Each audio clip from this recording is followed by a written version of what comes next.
আসসালামু আলাইকুম ওয়া রাহমাতুল্লাহি ওয়া বারাকাতুহু। ওয়া আলাইকুম আসসালাম ওয়া রাহমাতুল্লাহি ওয়া বারাকাতুহু। আজকে আমরা যে কোরআন শরীফ সবক নিয়েছেন, আমরা খুশি না বেজার? খুশি।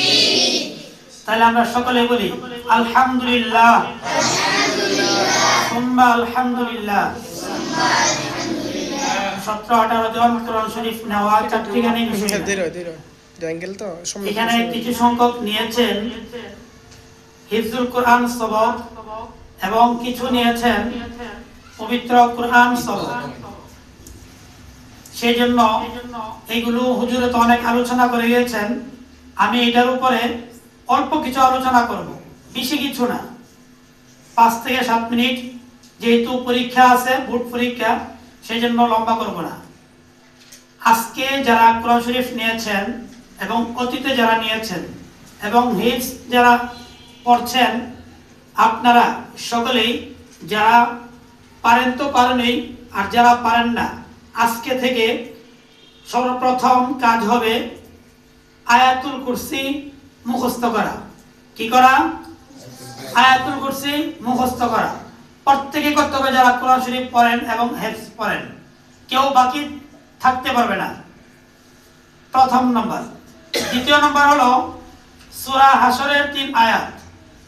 সূরা হাশরের 3 আয়াত মুখস্থ করতে হবে প্রত্যেকে। আয়াতুল কুরসি আমল করবেন প্রত্যেক 5 ওয়াক্ত নামাজের পর সালাম ফিরানোর সাথে আমল করে নেবেন। যদি মনে করেন যে না পরে করব, তাহলে এটার পরে পড়া হবে না। আমগো এলাকায় একটা কি আছে, ভাষা আছে, পরে রেখো ফয়ে। কি কয়? ফয়ে। ফয়ে তো ফয়ে হয়, ফয়ে এটা নগদ হয় না, এটা কখনো, এটা ফয়ে হয়ে থাকে। এই জন্য ফয়ে কোনো শব্দ নাই, ঠিক আছে? সাথে সাথে পড়ে নিতে হবে। কি করতে হবে?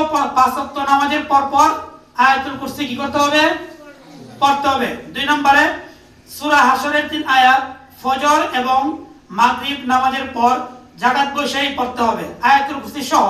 আবার ভাইবেন না যে আয়াতুল কুরসি বলতে শুধু হাশরের 3 আয়াত পড়ব। তাহলে 2টা আমল। কয়টা আমল? 2টা আমল। ফজর এবং মাগরিবের নামাজের পর আল্লাহুম্মা আজিনি মিনান নার 7 বার এটা আদায় করবেন, ছেলে এবং মেয়ে প্রত্যেকেই। মনে থাকবে? এরপরে যারা পড়াশোনা করবেন সূরা ইয়াসিন মুখস্থ করবেন, তারপরে সূরা ওয়াকিয়া, সূরা মুলক, সূরা ফাতাহ, সূরা নাবা। এটি হলো আমলের সূরা। এই আমলের সূরাগুলো প্রত্যেকেই মুখস্থ করতে হবে।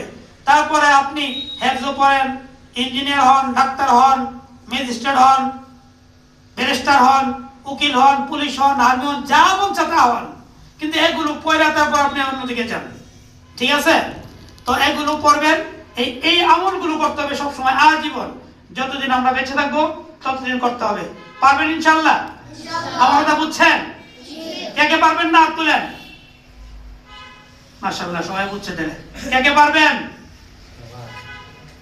আল্লাহ তাআলা আপনাদের সকলকে কবুল করুক। তাইলে আমরা বেশি আমলের কথা বলবো না, আপাতত এই পর্যন্তই থাকলো। সামনে আবার আমলের কথা বলা হবে, বেশি বললে ভুলে যাবো। এক কান্দা শুনবো, আরেক কান্দা বাইর করে দিব, ঠিক কিনা? এটাই হয়। এই জন্য বেশি বলা দরকার নাই, অল্পতে ভালো। যে কথাগুলো বলছি এবং শুনছি, সেই কথার উপরে আমাদের সকলকে, ছাত্র ছাত্রী, শিক্ষক শিক্ষিকা সকলকে এই কথার উপর আমল করার তৌফিক দান করো। আমিন। ওয়া আখিরু দাওয়ানা আলহামদুলিল্লাহি রাব্বিল আলামিন। আসসালামু আলাইকুম ওয়া রাহমাতুল্লাহি ওয়া বারাকাতুহু।